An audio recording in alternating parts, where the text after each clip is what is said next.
Buenas noches. Continuamos en esta edición especial de Perfiles. Seguimos conociendo a estos dos personajes que nos ayudan a reconocer a aquellos jóvenes que lucharon en la Guerra de Malvinas.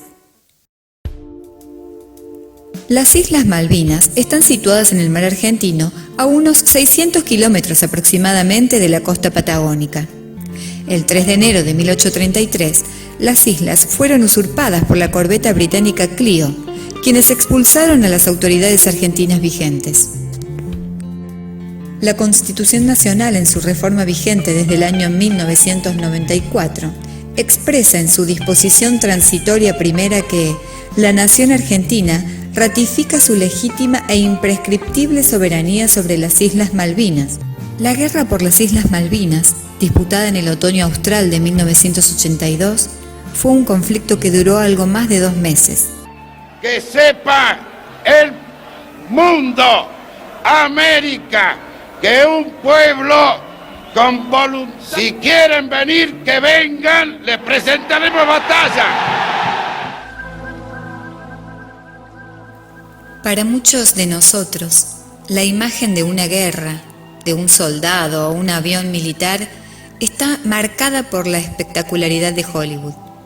Es imposible imaginar un misil, una bomba o una ráfaga de disparos, y mucho más difícil pensar en sufrir frío, hambre o la sensación de desprotección. Walter Luján y Omar Fernández, muy gentilmente, nos ayudan a conocer e interpretar aquello por lo que pasaron. Yo te digo que al principio, incluso hasta los mismos suboficiales que estaban compartiendo con los soldados los mismos lugares,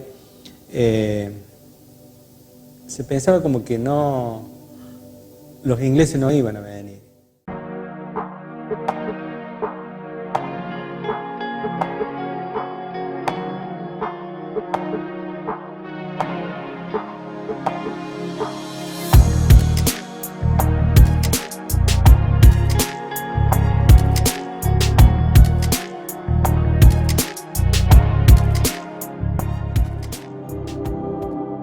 ¿Y cómo era un día en Malvinas?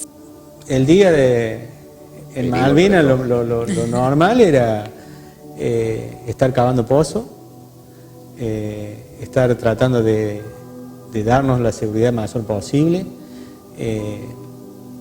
acomodando que el pozo estuviese bien protegido. Y bueno, y después, cuando no estabas cavando pozo, estabas haciendo patrullaje de seguridad, ¿no es cierto?, en los perímetros que te indicaban, ¿no es cierto?, para hacer la guardia. Eso era un día, bueno, y atento porque, o sea, al principio, hasta que los británicos no llegaron acá, no pasaba nada. Pero por eso digo que ya el 1 de mayo, cuando fue... El 1 de mayo fue el ataque. El primer ataque, ya ahí había que estar atento a los ataques aéreos. Así que por lo general, cuando atacaban a Darwin, se ve que le quedaba de paso las posiciones nuestras. Y pegaban unos tigritos. Y siempre algunas bombas nos dejaban de regalo a nosotros. Así que bueno, por lo general teníamos de día los ataques aéreos y de noche los bombardeos navales. Y había charlas, porque digamos ustedes eran jóvenes, ¿no? Y con un montón de cosas, ¿no? Claro, en el caso de vida más fuera de todo ese conflicto, ¿no? Hablaban de sus cosas, supongo, se contaban experiencias. Y yo no tenía, o sea, porque los pozos nuestros eran individuales. Y entre pozo y pozo había una distancia más o menos de unos 10, 12 metros. Y sí, lo poco que podíamos hablar, porque había un compañero que tenía una radio de bolsillo, y incluso él tenía conocimiento sobre radioaficionado, había hecho unas antenas con un alambre de fardo, había puesto como unas antenas para que la radio esa que tenía el de bolsillo pudiera tener alcance, y escuchábamos una radio de Uruguay, me parece que Radio Carven. Radio Carven. Eso también se escuchaba en la parte nuestra también. Donde era totalmente diferida la información que daba la radio. O sea, vos escuchabas Radio Nacional y los ingleses estaban en Inglaterra, escuchabas Radio Cardi y estaban bombardeando Malvinas, así era la información más o menos. Entonces, con la información nosotros no le dábamos bolilla prácticamente a la información de acá, porque nosotros lo estábamos viviendo y era todo cambiado. Una vez me tocó que el compañero que estaba en el pozo siguiente me ofreciera cocinar 3 batatas. Entonces me dice, si vos las cocinas, yo te regalo una. Y bueno, sí, más vale que sí, le dije. Así que agarré, prendí fuego y puse las batatas arriba del fuego para que se fueran cocinando, se fueran asando. Me saco el casco, me siento arriba del casco y me pongo a contemplar las batatas que se cocinaran. Y nos sorprenden un ataque de Harrier, que ni siquiera nos dieron la alerta. Aparecieron 3 Harrier de arriba de los cerros en picada, empezando a ametrallar un barco que había quedado encallado ahí en el muelle. Y empezaron a tirar las bombas, justo pasando sobre las posiciones nuestras. Cuando yo veo el primer avión que entra en picada y empieza a abrir fuego, lo primero que hago es agarrar el casco y meterme en el pozo. Y el compañero mío queda como petrificado, no sé si por el susto, aparte el pozo de él no estaba tampoco terminado. Y bueno, le alcanzo a gritar que se tire en el pozo mío, así que bueno, corre él y se alcanza a meter en el pozo mío, así que el bombardeo nos agarra dentro del pozo mío a los dos. Son fracciones de segundo, porque en lo que demora pasar un avión tirando las bombas. Pero bueno, la verdad que fue una eternidad. El pozo temblaba todo, nos taparon de tierra y por suerte y gracias a Dios salimos ilesos. O sea, obvio que las batatas desaparecieron. Las batatas perdidas. No se encontraron más las batatas ni siquiera el fuego que había prendido. Pero bueno, dentro de todo lo malo que tiene una guerra, lo que se rescata o lo que rescato yo es la unión y la camaradería que queda después. Nosotros, la compañía de ingenieros, seguimos manteniendo un encuentro anual todos los 12 de octubre en distintos lugares del país. Se va turnando, ¿no es cierto?, alguien que quiera ser el anfitrión al año siguiente. Tenemos una bandera argentina que la portamos en una urna de madera, donde se va poniendo el escudo de cada lugar donde se hizo, el año, la fecha, ¿no es cierto? Y juntarse con los compañeros, ¿no es cierto?, que nos tocó vivir algo tan duro, es muy lindo. Nosotros también, o sea, una vez por año nos reunimos, yo hace un par de años que no voy, nos reunimos todo el batallón. Y a su vez se reúnen cada sección del batallón. Nosotros en noviembre hacemos la de la sección. Y en junio, que es la fecha de creación del batallón, los hemos reunido en Misiones, ya en Río Grande también se han ido 2 o 3 veces, acá en Escobar lo hemos reunido en Mendoza también, me parece que hubo. Normalmente toda la parte corriente, Córdoba y más que todo la parte sur, que era todo lo del batallón. Y la vida allá, como decía él, o sea, en Malvinas el día, digamos, amanecía a 8 de la mañana, 9 de la mañana. Y oscurecía a 5 de la tarde, 6, o sea, no había tanta luz. O sea, sí, a las 5 ya era de noche. A las 5 era de noche, o sea, y mientras más al sur te vas, peor es todavía. Nosotros en Río Grande, cuando volvimos, ya había pasado la parte más fea, digamos, de esto. volvimos en julio, no, perdón, en julio no, arrancaba la parte más fea, que es que amanece entre las 9 y las 10 de la mañana y oscurece a las 4 de la tarde, tenés 5 o 6 horas de luz. Y en Malvinas teníamos 8 horas a lo mejor, si es que teníamos de luz diurna. Entonces te cambia todo porque, digamos, si querías tomar unos mates con los compañeros, alguna charla, eran las 4 o 5 de la tarde, estaba de noche. O sea, había que meterse adentro, no había tanta, o sea, aparte no levantaba tanta la temperatura, o sea, tenía un día de 12 grados, 15 grados, yo creo que no sé si hubo. Viento todo el día, eso es normal. Todo el mundo dice, sí, pero Malvinas es chiquito. No, no es chiquita, Malvinas es grande. Malvinas tiene la superficie de Tucumán, más o menos.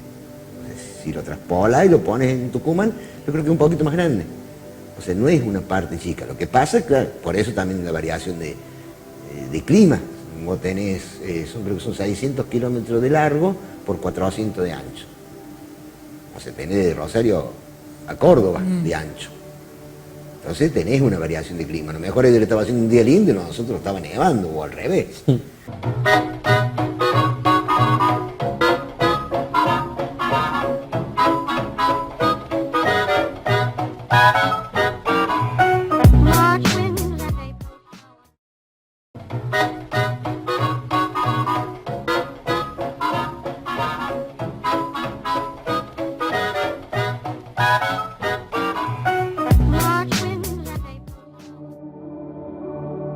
Mucho antes de convertirse en protagonistas accidentales de una historia bélica, llena de tristeza, pero cargada de heroísmo, estos hombres que tenemos frente a nosotros fueron niños, hijos de un Belleville diferente, pero con juegos que aún hoy persisten entre los más pequeños, disfrutando de los campitos, picadas de fútbol, gozando de una vida tranquila sin elementos tecnológicos, pero llenos de astucia e imaginación. Los barreros eran normales, nosotros teníamos un bombardero que arrancaba a las 10 de la noche y terminaba a las 4 de la mañana. El tren de la medianoche, todas las noches, no le fallaba una. Empezaba a las 10 de la noche, 4 de la mañana, no cansé, al último no le daba bolillas, terminás por dormirte, porque no. Claro, la primera noche no dormía, pero ya el último, ¿qué había hacer? Claro, se había vuelto como algo y se había vuelto monótono, ya estaba monótono, ya cansaban ya de decir, bueno, che, dejen de tirar, pero no, porque no mataban a nadie ni nada, o sea, temblaba un poco la tierra, sí, pero era todas las noches. Y de los Harriers, el 1 de mayo, hicieron 1 o 2 ataques, después también el 3 o el 4, y después no hicieron más ataques porque ya la antiaérea había empezado a andar mejor, entonces no se acercaban tanto, tiraban, eran unos puntitos allá arriba y de allá venía la bomba. O sea, te podía acertar, a vos te podía caer en medio del mar, o sea, no era, digamos. Sí hubo uno, casi fines de mayo, que entraron por un corredor que no sabían entrar, o sea, había como unos corredores que se le llama, porque queríamos bombardear el aeropuerto.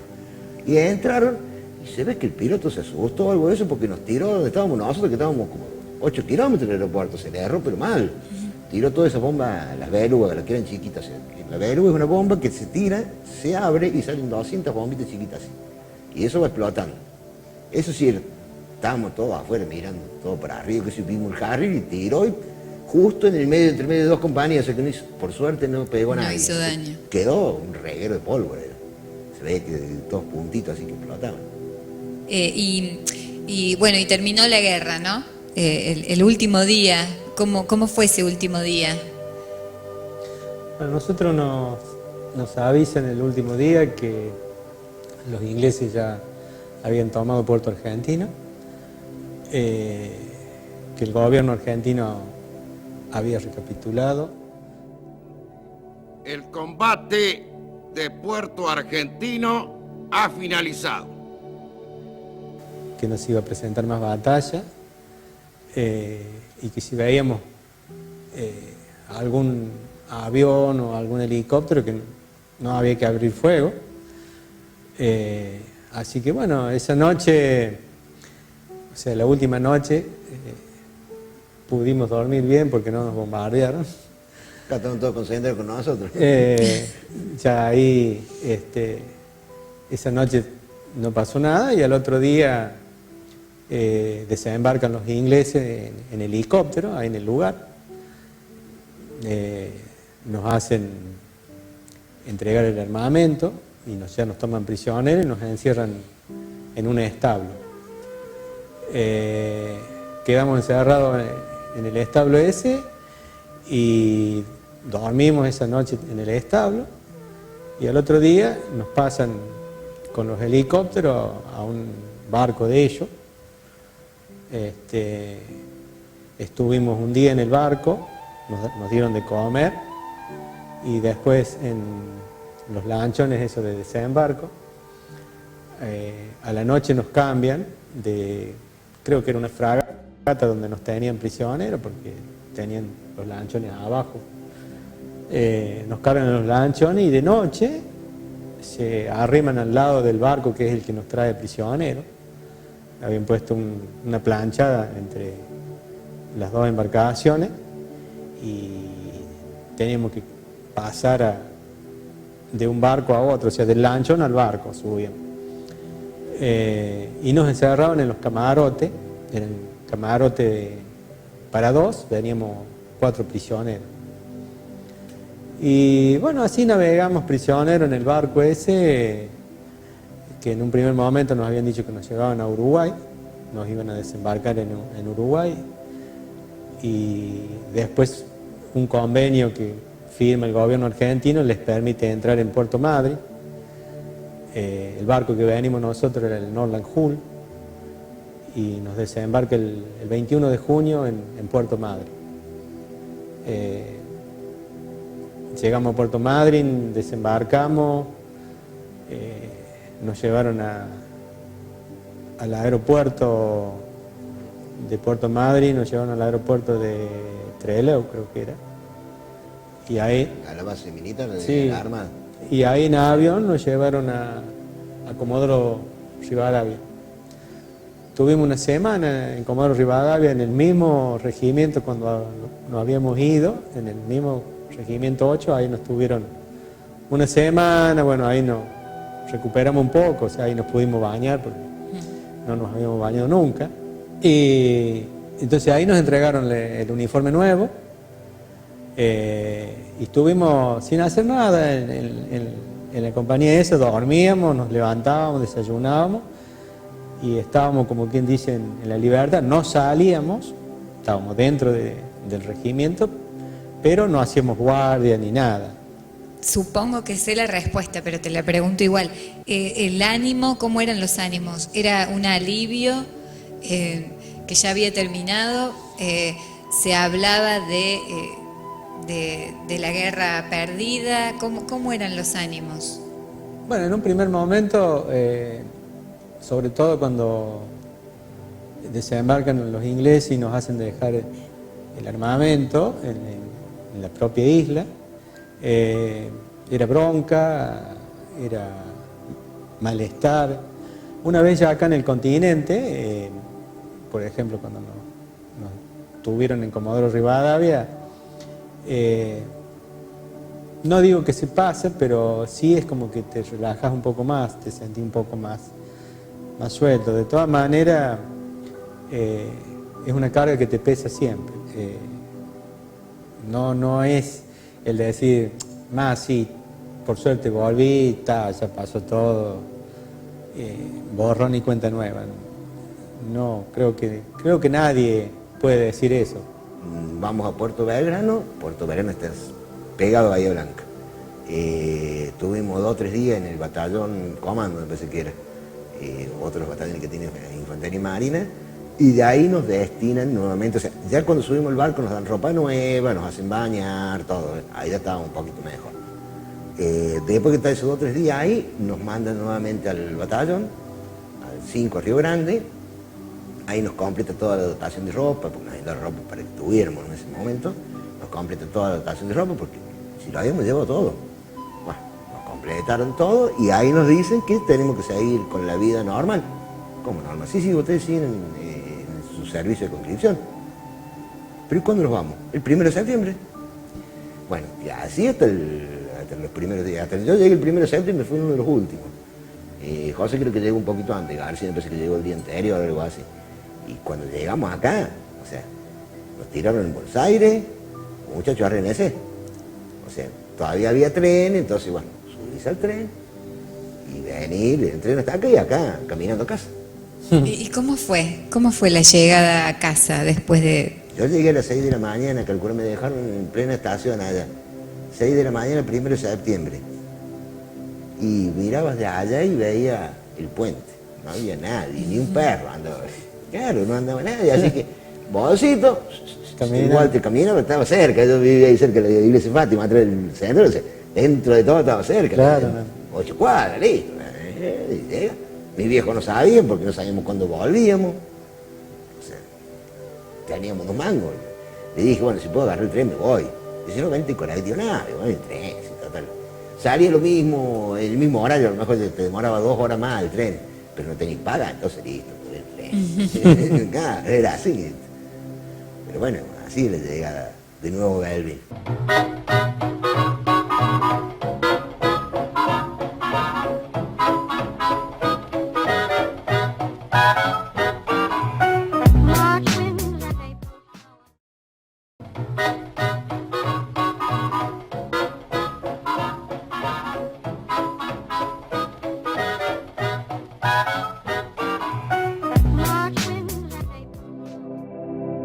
La llegada de nuevo a Belleville. Acá Belleville siguió como si nada, ¿no? Y ustedes volvieron acá a ese tren que siguió andando, ¿no? ¿Cómo fue esa, por decir una palabra, se me ocurre adaptación, ¿no? Después de en tu caso, 1 año. Y yo soy 1 año y 1 mes. 1 año y 1 mes. Bueno, yo cuando me fui, hasta último momento estaba trabajando en un taller particular con el dueño, o sea, era el dueño y yo el único empleado. Lambertini, uno de los socios de Marinero, ofrece para los veteranos de guerra trabajo, los que quisieran tener trabajo en la fábrica. Marinero les brindaba lugar para que fueran a trabajar. Y entonces mi papá me dice, si vos no te vas y te anotas en Marinero, dice. Así que bueno, también fui y empecé a trabajar también en Marinero. Ahí había varios compañeros que estaban ya trabajando en la fábrica. Y bueno, como decís vos, adaptándonos, el tren seguía su marcha y había que subirse y seguir con... Yo llego, bueno, mi viejo me dice que quería trabajar, quería estudiar, bueno, te banco 1 año, listo, me fui, pegué la vuelta. No me gustó, digamos, no andaba a lo mejor con la idea de seguir estudiando, y después entré a trabajar, primero en la empresa Córdoba, después en EPEC, después fui saliendo y entrando cierto, no sé, por cuenta propia, bueno, harto en educación. Entonces, viste, es tratar de llevar el mango a la casa y sentirse digno. Los primeros tiempos fueron duros, ojo, porque no lo dijo. Pero era difícil decir, soy excombatiente, soy veterano de guerra, porque por ahí te discriminaban. Había cierta, pues si tomamos esto y está loquito, te decían. O sea, el comentario, hasta que después lo fuimos dando vuelta. O sea, gracias. Aquí, bueno, dentro de todo empezamos a unirnos muy tempranamente nosotros como centro veterano. Arrancamos en el 84, creo que fue la primera reunión del Hotel Italia, y después en el 87 prácticamente lo fundamos. Y de ahí para adelante estamos como centro veterano. Por el 90, 91 fue cuando nos entregaron las casas que hicimos la cooperativa de trabajo también. Sí. Más o menos, o sea, gracias a la gestión de Roque pudimos conseguir 7 casas en un barrio y nos dan la posibilidad de tener herramientas de trabajo. Hacíamos electricidad, tapizado, gasista, albañilería y pintor era. Me parece que pintor también había. Y restaurador de muebles. Y restaurador de muebles. Todo eso, primero estuvimos en Allen y Dianfuni y después vinimos acá al frente de la Escuela Ponce de Vivanco. Tuvimos 2 años más o menos. Eso nos unió bastante. Empezamos a entablar relaciones familiares, que bueno, a algunos les dio bien, otros mal, otros pésimo, pero bueno, que siempre vamos a tener algún episodio indudable. Por suerte no hemos tenido episodios, o sea, hemos tenido algún episodio de intento de suicidio, pero no más de eso. No fue nada fácil el post-Malvinas, porque partiendo de que el gobierno de Alfonsín nos ignoró y crea la desmalvinización, y desde ahí es el mote de los chicos de la guerra, los loquitos de la guerra, se nos intentó calificar sobre eso. No fuimos chicos, éramos jóvenes. Chico le digo a un chico de 12 años, no a un joven de 19 o 20 años. Desde ahí, bueno, gracias a la lucha nuestra y de todos los otros compañeros de diferentes localidades y provincias, hemos logrado todas las leyes que tenemos, la ley de pensión, la ley de obra social, muchas leyes que nos han beneficiado, pero no las dieron gratis. O sea, no dijeron, tomen esto de ustedes, no. Fue a partir de la lucha. Fue a partir de la lucha y por eso Sí. o sea, la organización también hizo eso. Hoy continúan juntos, organizados, trabajando codo a codo con instituciones de la ciudad de Belleville, siempre a disposición para colaborar y seguir luchando por el reconocimiento que conquistaron y los derechos que quedan por conquistar. Y después, en base a toda esa lucha, todo eso, también tenemos un cierto sentimiento de solidaridad. Cuando hubo, te acuerdas, problemas con Salta, con los indios, que también colaboramos, cuando hubo las inundaciones acá también colaboramos, hoy estamos colaborando con ciertas organizaciones sociales, los pusimos, con esta pandemia los pusimos a disposición del COE, no nos citó, pero bueno, nos dijimos acá, queremos estar. No sé si es bueno o es malo, porque nosotros podemos estar peleados con el gobierno, podemos decir, el gobierno no lo respetó, el gobierno no dio nada, pero el pueblo sí. O sea, no es lo mismo gobierno que población, o pueblo, o sociedad. Belleville nos recibió nos dio alguna oportunidad de estar bien, porque en otros lugares no. O sea, los pueblos, digamos, la ciudad más grande fue mucho más difícil. Belleville, dentro de todo, está bien, nos tuvo unos años medio al costado. Después, bueno, empezamos nosotros también a visitar, iniciativas nuestras, empezamos a visitar las escuelas, a dar charlas, a hablar con uno, a hablar con otro, y bueno, se fue armando esa idiosincrasia, si por lo que nos desfile, cuando pasamos nosotros, la gente es diferente, o sea, pero también porque nosotros estamos brindando cosas a ellos, o sea, poquitas, no son muchas, te vuelvo a repetir, pero bueno, es lo que por ahí nos sale del corazón. Bien, ¿y cómo es hoy, no? Recién lo decíamos, 38 años y medio después. ¿Cómo es hoy la vida? Si bien están organizados, tienen la vida ya, o sea, es la misma vida que tenemos todos, ¿no? Pero supongo yo que con Malvinas, ¿no? Malvinas siempre debe estar con ustedes. Los asos nuestros por ahí, como los mecánicos se pueden hablar de motores, nosotros podemos hablar de Malvinas. Claro. Es una salida.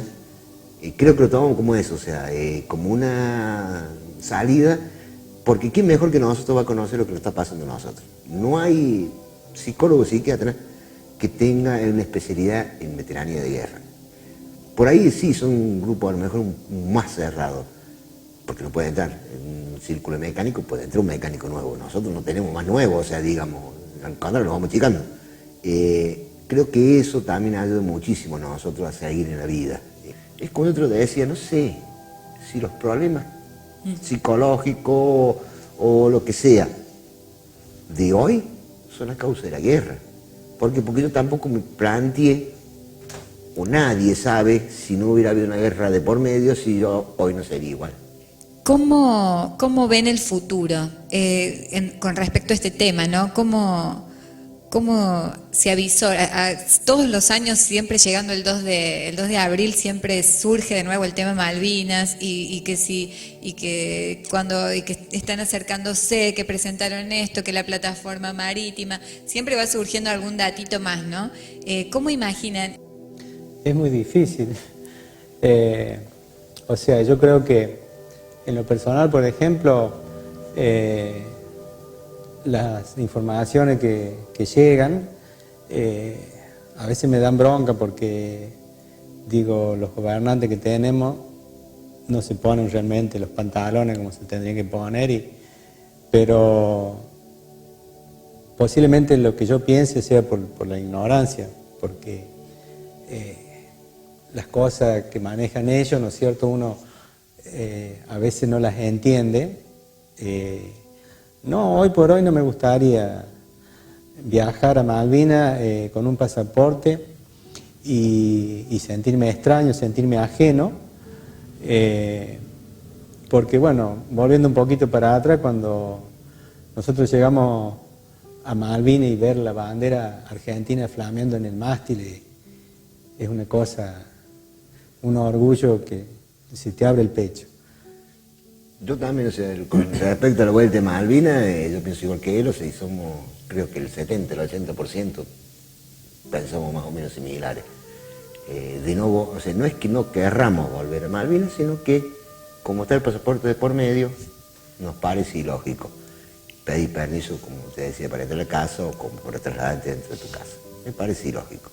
Con respecto a lo que es de futuras generaciones, creo que los chicos, o sea, empezaron a partir de este movimiento de veteranos, o sea, no solamente nosotros, sino que en todo el país se hace esto.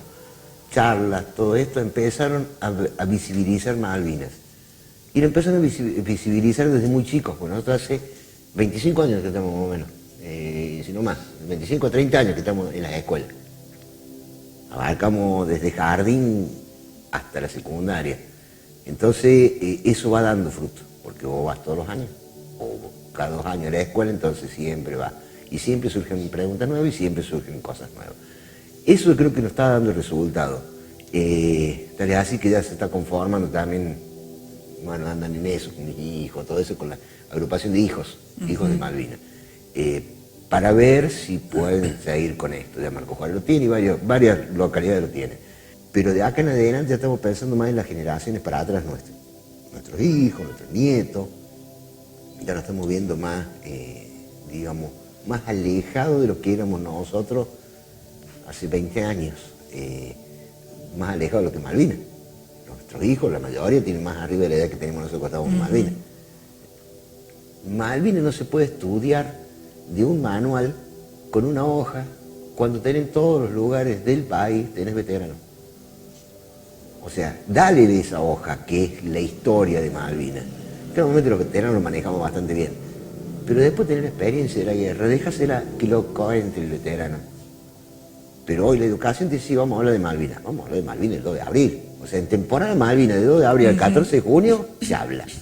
Lo que nosotros que tenemos que lograr, que no lo hemos logrado, es seguir hablando después del 14 de junio y antes del 2 de abril. Hay parte viviente de la historia en cada lugar. O sea, no lo pudimos hacer con los granaderos de San Martín ni con los soldados de Belgrano porque no había la tecnología que puede haber hoy, ni el acercamiento ni la cantidad de gente. Pero hoy lo podemos hacer. ¿Por qué no hacer un archivo oral provincial de la memoria de Malvinas? Así, entrevistas, así. Que quede. Alguno lo va a ir a aprovechar, a lo mejor queda guardado y no pasa nada. ¿Por qué no se puede hacer uno local? Sí se podría hacer con muy pocos elementos y dejar algo hecho para que las futuras generaciones, cuando ya no estemos nosotros, puedan ver cuál fue la historia de cada uno y puedan ponerle rostro a cada nombre que ve en la placa. Creo que eso es lo que nos está faltando ahora. De parte nuestra y de parte de la sociedad también, o sea, como para armar algo.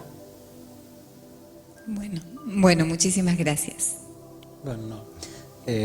Gracias por habernos dado la oportunidad de poder hablar de algo que, si, como dice él, si realmente se pudiese trabajar un poquito más para que las generaciones que nos van a preceder que puedan valorar lo que se hizo, cómo se hizo, en qué situación se hizo lo que se hizo, porque a veces se comentan sin conocer, pero bueno, si lo van a comentar, por lo menos que sea cierto el argumento que se use. Y esto, posibilidad que nos dan a ustedes, creo que es una de las que se puede utilizar justamente para conocer lo que se hizo y cómo se hizo. A mí me había pasado que si bien seguramente he participado de muchas charlas, pero por ahí ahora le pude ver a los niños, o sea, al niño belvillense, al adolescente belvillense que luego fue al sur y terminó en una guerra y luego volvió a Belleville y hoy están militando por un montón de causas y ayudando, estando siempre a disposición, ¿no? Y eso está bueno resaltarlo, ¿no? Porque por ahí uno cuando los ve no puede disociar el soldado, ¿no? Sí, o sea, es cierto eso. Y fíjate vos que los desfiles somos los últimos civiles y los primeros, digamos, militares. O sea, Están ahí. Corte, digamos. Estamos, no sabemos, digamos, estamos al medio. Sí, es cierto eso. Que sepa que, por ejemplo, en las escuelas primarias, nos faltan 2 todavía, están puestos los nombres nuestros, pero que el chico que venga y vea ese nombre, sepa ¿Cuál es el rostro? Cuál es el rostro y qué es lo que hizo. ¿Te das cuenta? Creo que eso sería muy bueno. Y gracias también a ustedes por dejarnos expresarnos libremente, sin tapujo y sin ningún tipo de atamento. Con este programa intentamos homenajear a aquellos jóvenes del interior que en la década del 80 dejaron atrás su tierra natal para luchar por recuperar la tierra que es de todos, que llevando en sus bolsos, junto a su equipamiento militar, sus infancias y adolescencias en nuestra ciudad, fueron capaces de vivir una guerra, luchando contra soldados profesionales, enfrentando miedos que son inimaginables. Valientes luchadores que al regresar nos siguen dando el ejemplo, colaborando siempre que se puede, manteniendo encendida la llama de la memoria, de la historia, nuestra historia, luchando para que no olvidemos que las Malvinas son y serán siempre argentinas.